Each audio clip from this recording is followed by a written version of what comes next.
So privacy obligations, DPDP Act, several other international obligations. No one is saying that you should do data mapping.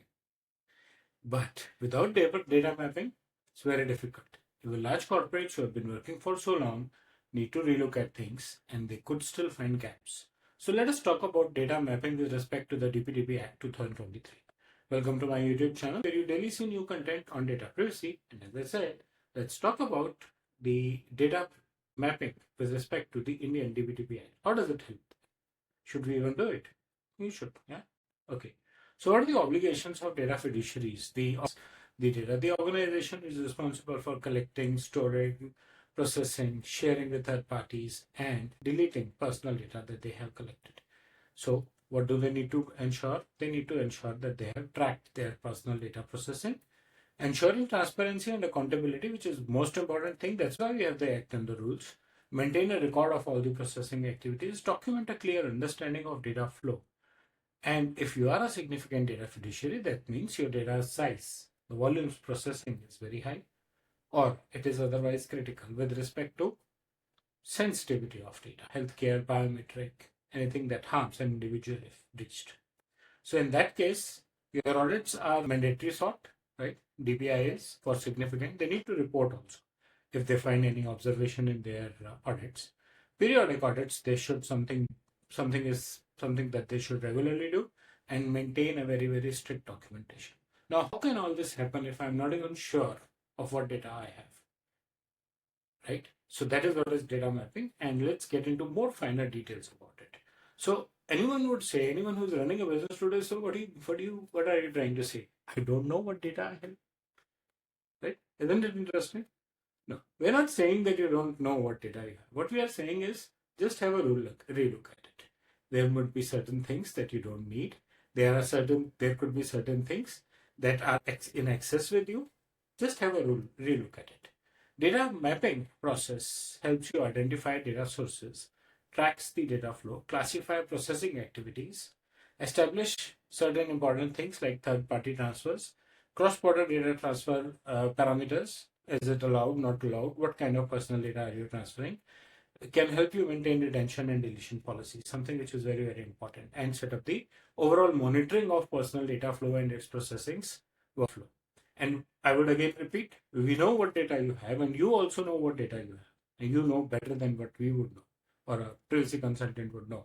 But having a relook is important because there are many important things, and the most important, you end up retaining something that gets breached, but it was never even required with you, right? That's something which is more important. You have something that you don't need, you're not even processing it, but that gets breached out of your environment.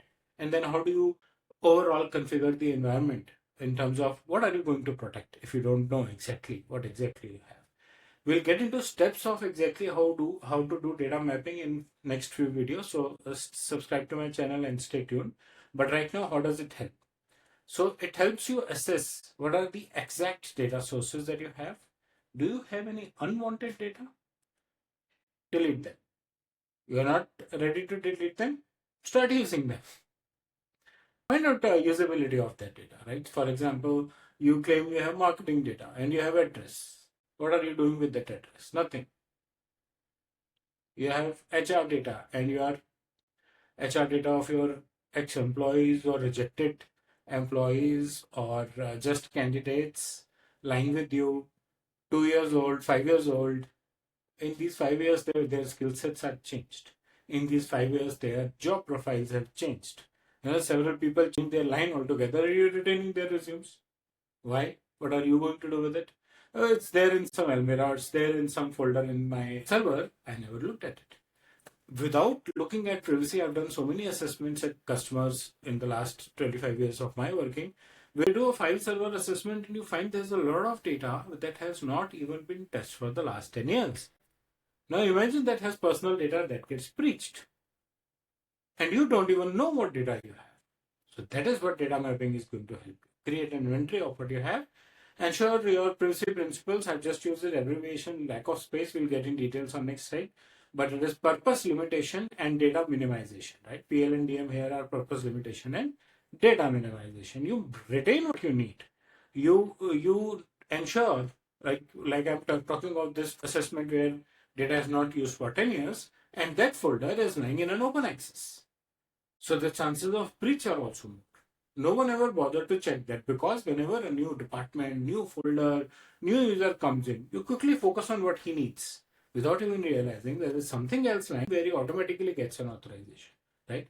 So it would be easier for you to create role-based access controls, monitor and optimize your storages, recreate the processes of processing, and again I said delete unwanted data, put it to use depending on what kind of data you get, but re-look at your processes. Follow the privacy by design logarithms, right?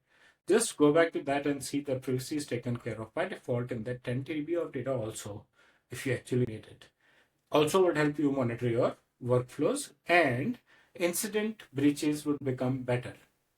Incident response would become better, and breach possibility would reduce.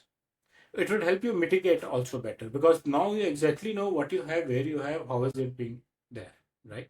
So, and you could give faster response to data principal requests. So these are all things that all are included as key elements of privacy by design. Or Indian DPDP Act 2023. Indian DPDP Act says purpose limitation, it does. It does not highly define data minimization, but it does very seriously talk about the purpose of collecting the data. And as I said, you have 10 terabytes of data lying on your file server, which no one in your organization knows what it does, whose data it is, right? So you delete it. You don't even have the purpose. Forget about limitation of the purpose.